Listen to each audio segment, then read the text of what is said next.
Oh yeah, you know I love a good semantic conversation that just obliterates itself by the end of itself. Um, that made a lot of sense. This is off to a great start. My phone is properly mounted to the soap holder, so you get to be soap for now. Um, and we all want to be soap a little bit.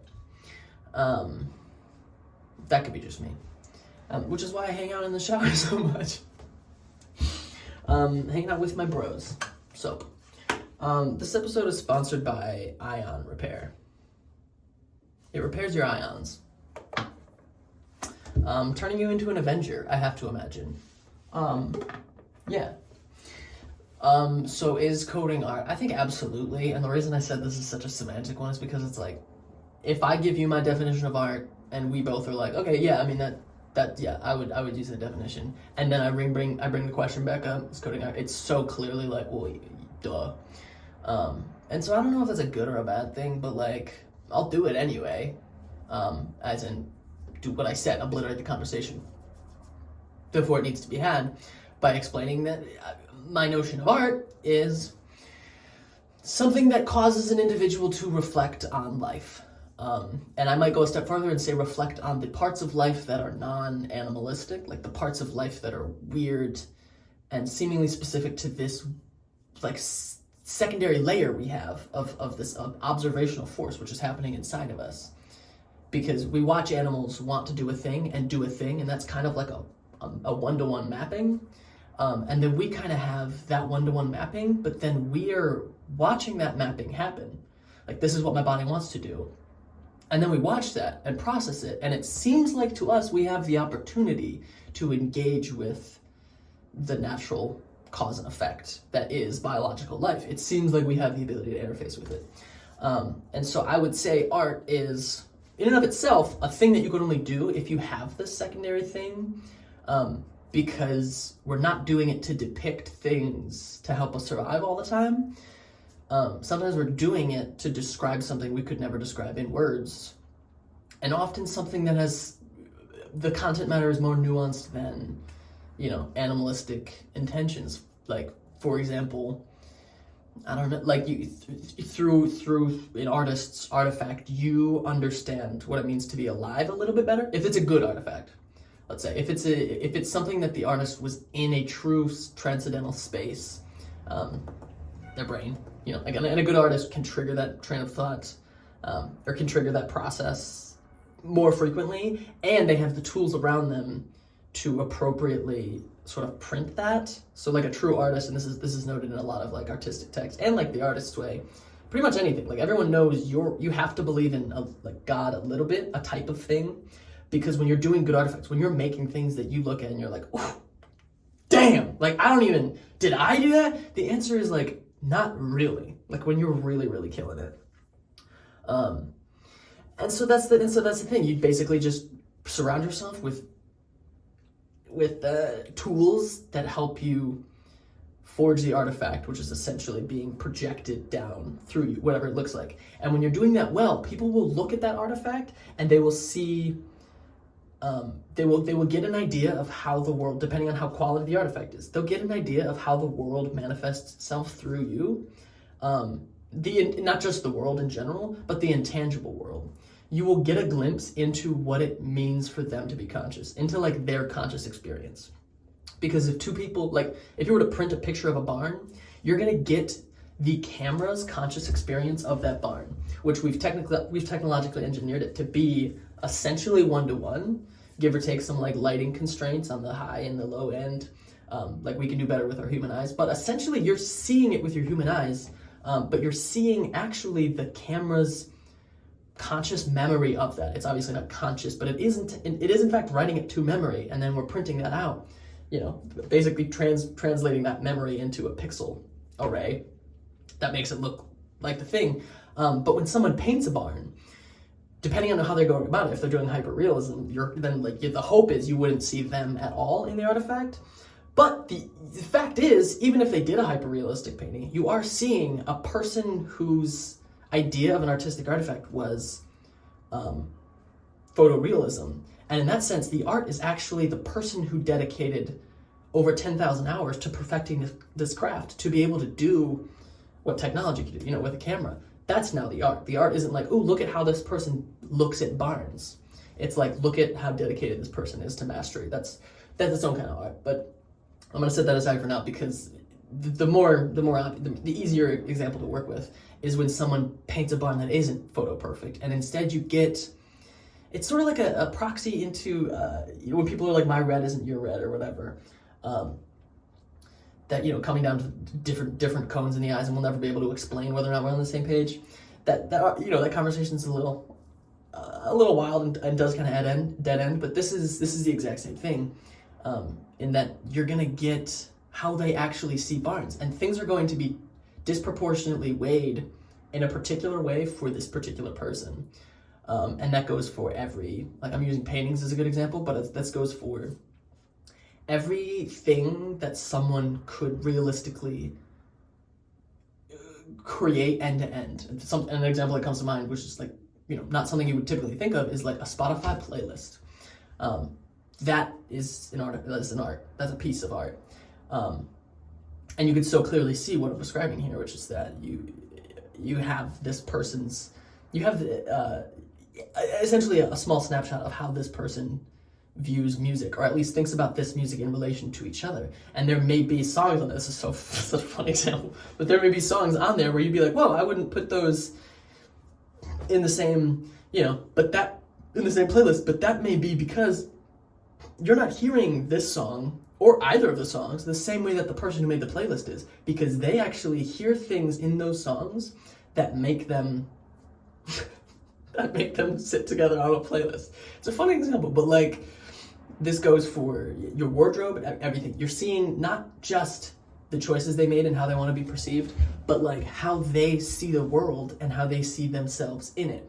And if an artist is doing that really, really, really well, if they are actually dissolving, because I guess there is an objective measure to how good art can be, which is another really hot take that I don't have a lot of people agreeing with me on. But to me it seems so self-evident that because we all know what bad art looks like. It's just about giving a set of characteristics to it and giving them names. And I think those names look like they're doing it for the wrong reasons is an obvious one. But on top of that, they're actually the ones doing it. We don't want to see that. In much the same way that the funniest people are trying to be funny and they don't even know they're funny. Dogs are so funny, but then there are also personas and personalities that we actually kind of think about it, like dogs, where it's just I love you. They could just walk in a room and be like, "What's up, guys?" And you're like, "Ah, it's so funny." You love, that's a person who's dissolved. And so bad art would look like someone who isn't dissolved into the experience of being, especially, and in the moment, being an artifactor, someone who's creating the art. They're not dissolved, they're in it, they're the ones doing it. They're oh my god, let's say you're painting, it's an easy example. They're oh my god, people are gonna love this barn. And so then you're at that point you're just creating, maybe you're creating something to sell. But at this point the art again has moved to, how do you see your, the art itself is your life as a whole, as a business person, let's say. It's not the artifact. You're not trying to get people to reflect on life. No, honestly, let me back up there. You are actually trying to do that if you're trying to forge an art for business purposes, or forge an art. If you're trying to make an artifact for business purposes or whatever, you are essentially trying, aiming to do that, but it's a different skill set to make something that looks like something that makes you think. It's different when you're there, and this goes for improv music and improv theater, and improv anything. You have a chance at better art whilst also opening the door to dog poo-poo. And this, for me, this is so self-evident in a live music setting. If everything's all planned out, I'm having an okay experience. If the songs are planned out, and I'm having an okay experience. The people in the audience are having a pretty good experience. I wouldn't argue against that. You're hearing songs and they're being played by people who know exactly what they're doing, and they've been able to optimize it in a way to make it more likely that you'd be dancing for longer. That's just like, that's one way to look at shows, and after years of doing that in music, that's what I ended up doing, because it was music as a business. But then there's a flip side. You show up with nothing going on up here. You show up and you try to trigger infinity to just start happening to you. And you trust your instincts and the tools around you to be able to translate that infinity into something tangible. But not just tangible and a really good proxy for what you're experiencing. And so I'm going to stay on the live show music setting, for example. Let's say you're just doing, improv electronic music. Rather than showing up with an okay experience, which would be pre-planned, you show up and you check in with everybody. You check in with yourself, most importantly. Honestly, that's the first thing you're doing. You're checking in with the room. There's an inherent thing here. We've already forged one art together, which is, can we get 100 people in a room with a similar expectation? Like the art of collecting people, promoting a show. Those are real things. So we've already arted, and odds are we're not starting from zero. And if I just do what I showed up, what I had in my head when I showed up, like, we might have an okay experience, because I can take that, I can refine that through a lot of different circumstances and find out what might generally work and have an okay show.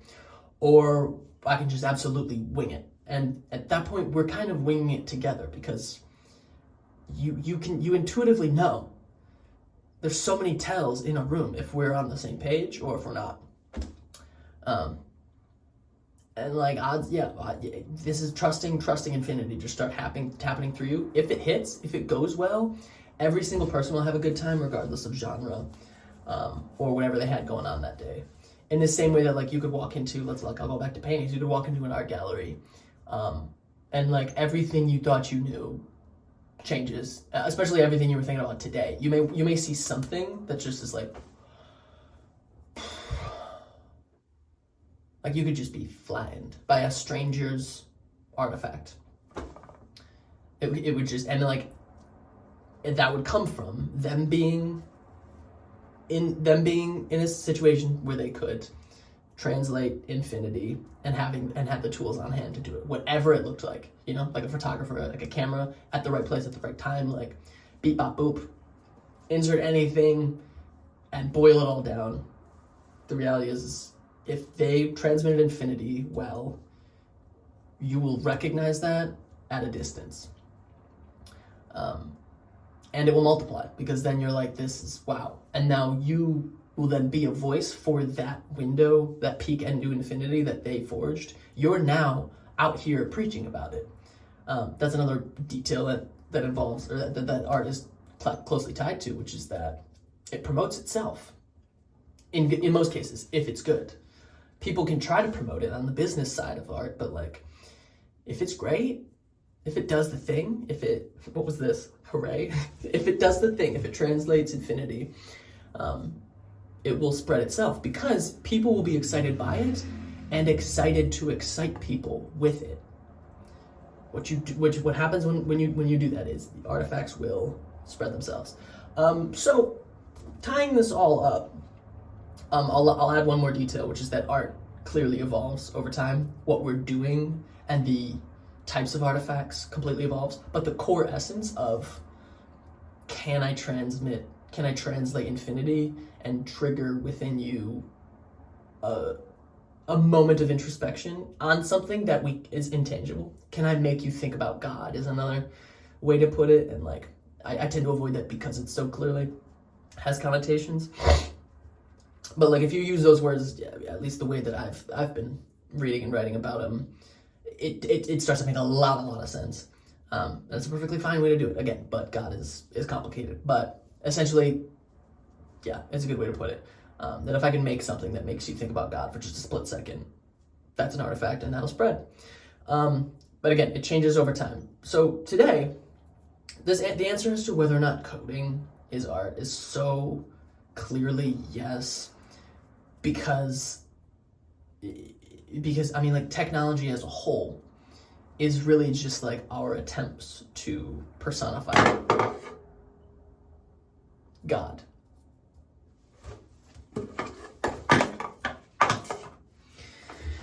Technology as a whole, stay, is our attempt to personify God. Okay. Yes. So that in and of itself, kind of an artifact. But that's all that AI is. Which again, all of these things are just wrapped up in, like, coding's a weird term. Because I'm generally, what I'm talking about like the general scope of what it means to talk to computers. That's really what coding is when you're learning like a programming language. It's just a different language. Like, we taught computers to read a handful of languages, and then let's say, like, honestly only one.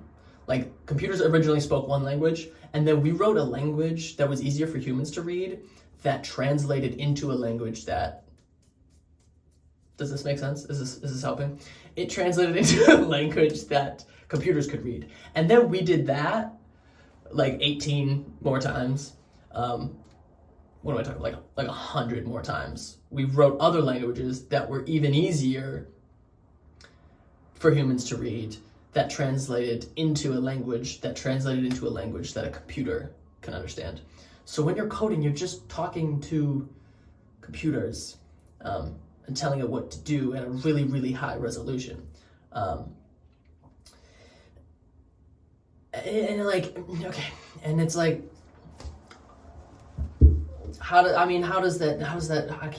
the example isn't so clear in my mind anymore as to how exactly that relates to art, which is so funny because it's the whole premise of the video. As if, I don't know what I was talking about this whole time. No, you know what? Backing up. Coding is in essence the concept of interfacing with technology. And through that process, we've created AI, which is just, and actually, if you really want to think about it, that is another language on top of all of the layers of abstracting language that we've already built upon the core technology, which in and of itself is an interface with the solar energy, but I'm not gonna expand on that, but it's awesome. Like, computers are just tiny sun cycles. Like, it's just recycling sun power to do a thing, and then we're like creating languages to interface, get this, with the sun. We're using this, we are using the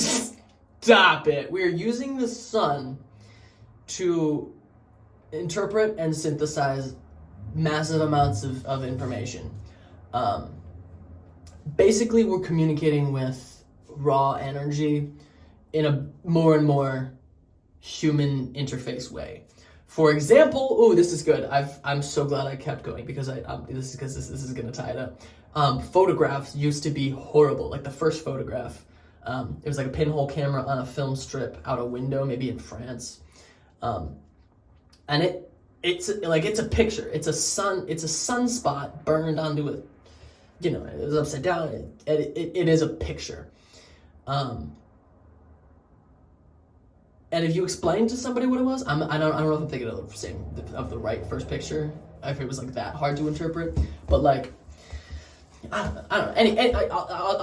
I'll continue. Like, you take that box and they made it smaller and made it faster, and just through iterations, we basically arrived. We basically got a system that could reliably reproduce what it was looking at with, like, better than 100% accuracy.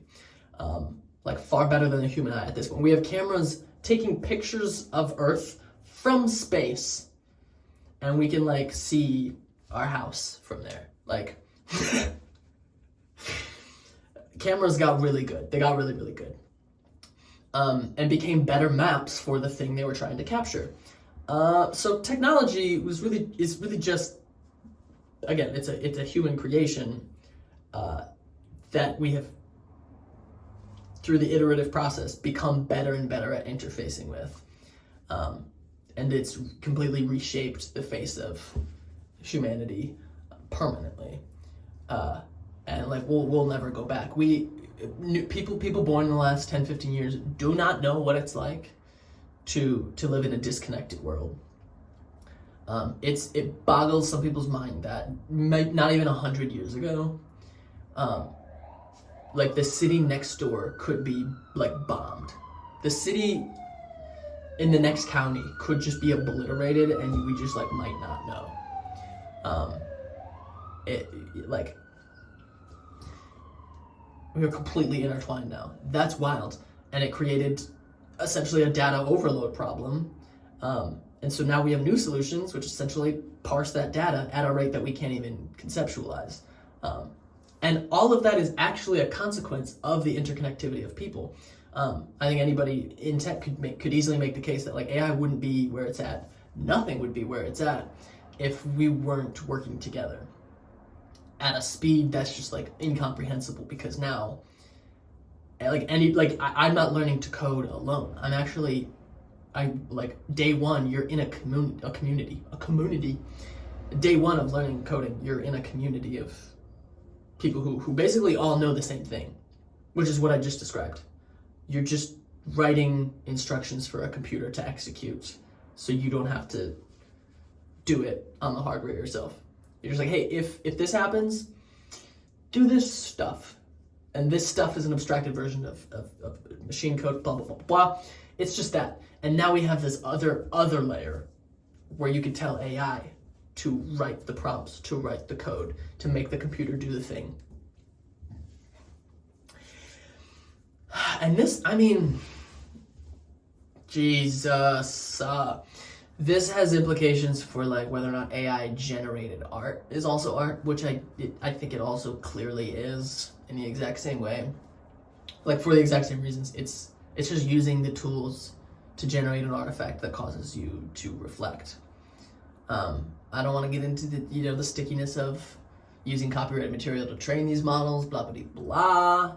Because yeah, those are problems to solve, but like they're not like so deeply intertwined with AI that it's just like unsolvable. In the same way that like power consumption and cryptocurrency aren't like inextricably tied together.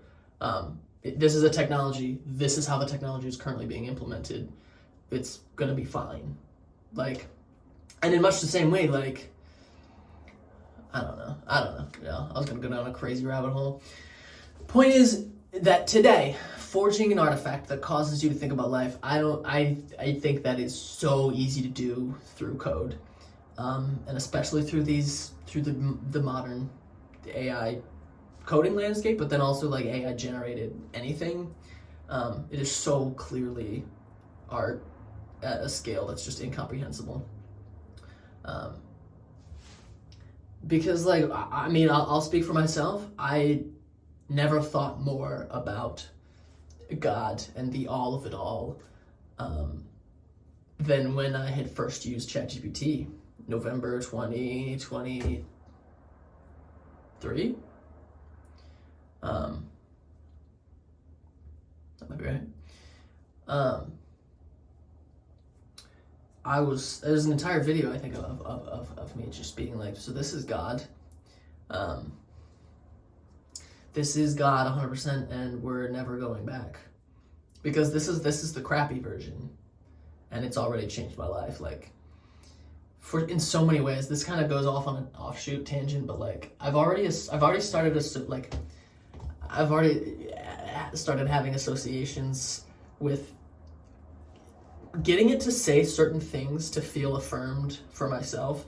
For example, when I'm debugging and I send like an error code to any AI, I'll say what I think it might be.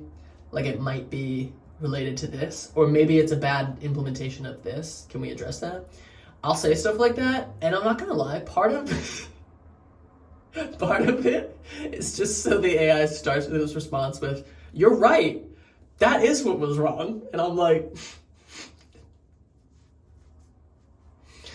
thanks, like, cool. I'm not even kidding.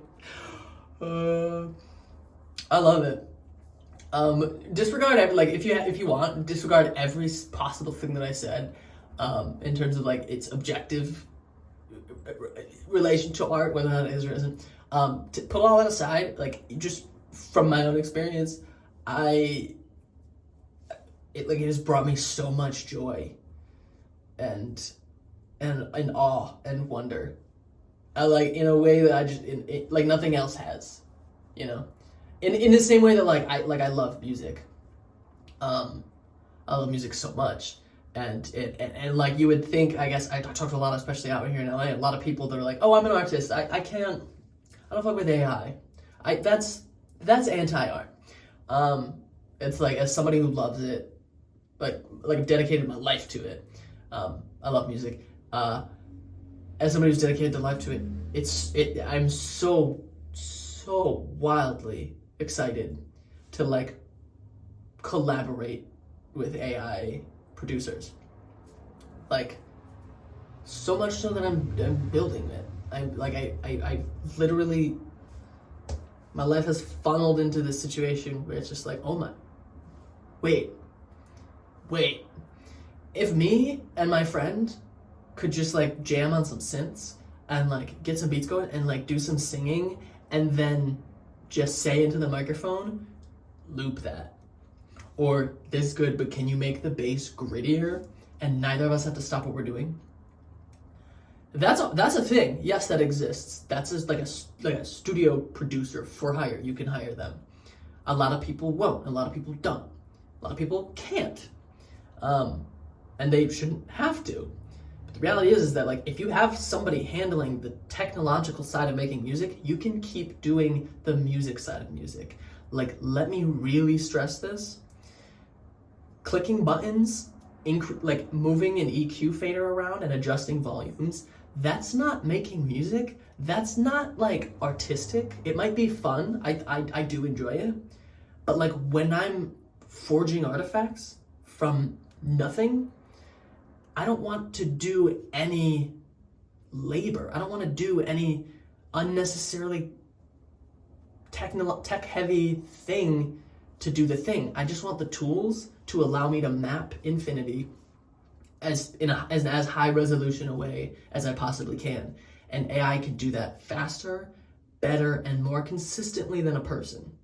Again, this isn't to replace the creative act. That's what I actually enjoy. And that's what people actually do enjoy. And this is another misnomer. This is just going off about AI right now, but I'm gonna continue. Another huge misconception that people have is that like these are gonna replace everything. Just because they can replace everything. And that is true, they can. But people seem to be like so blatantly like misguided. It's like, no, it's gonna take away the thing that I love to do. It's like you're killing it. You're killing it. Let me be honest. You realize it could do the thing that you don't want to do. Maybe the thing you have to do to give you time to do this. You like think about it that way. What if it didn't take away from you the one thing you enjoyed, but instead did everything else so that you can do that thing as much as you want? Heck, you could do whatever you want as much as you want. It's not gonna do the thing that you want to do for you. It doesn't have to.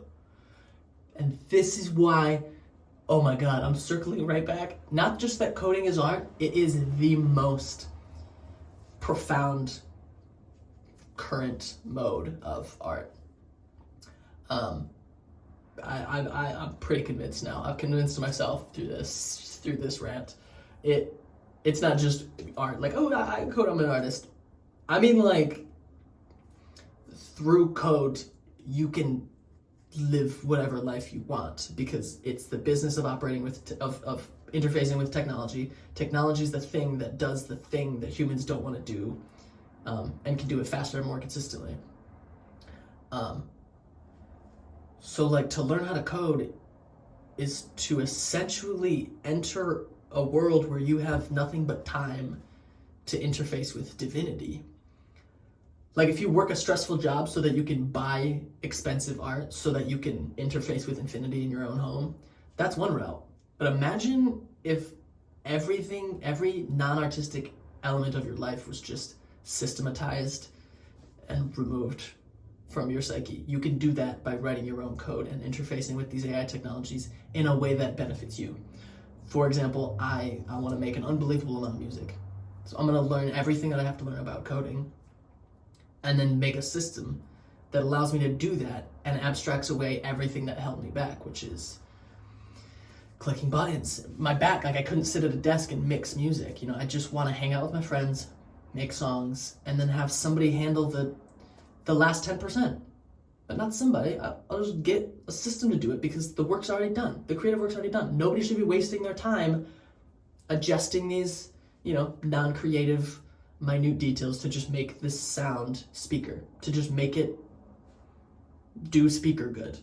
That's a technical problem that you could solve once and apply en masse.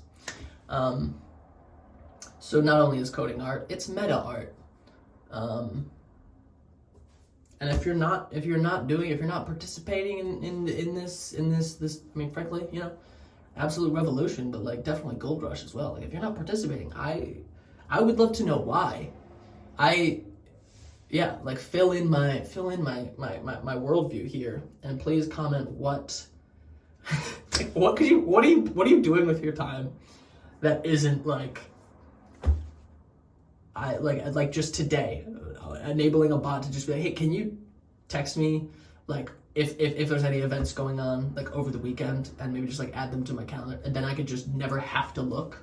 I can never like worry about it and just like get messages, because I hate looking. I get distracted. Like you can just have that. You can design the life you want with the technology we have today. You can do this. It was weirdly enduring. I meant you can do that, but you can do it. Sorry. That's it. Coding's art. You should do it. Sure.